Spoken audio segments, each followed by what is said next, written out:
You ask Tiger to solve. This deals with linear equations with one unknown. The final result is x equals 144/7. Let's solve it step by step. Group all x terms on the left side of the equation. Subtract 3x/4 from both sides. Group the coefficients. Find the lowest common denominator. Multiply the denominators.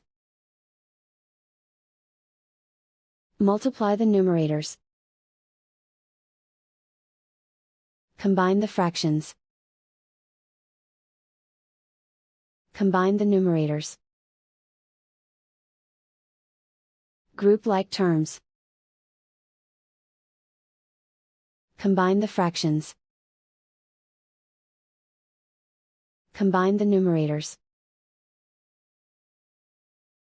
Reduce the zero numerator. Simplify the arithmetic.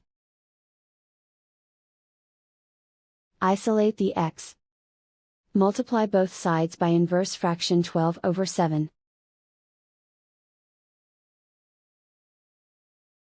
Group like terms. Multiply the coefficients. Simplify the fraction. Multiply the fractions. Simplify the arithmetic. And so the final result is x equals 144/7.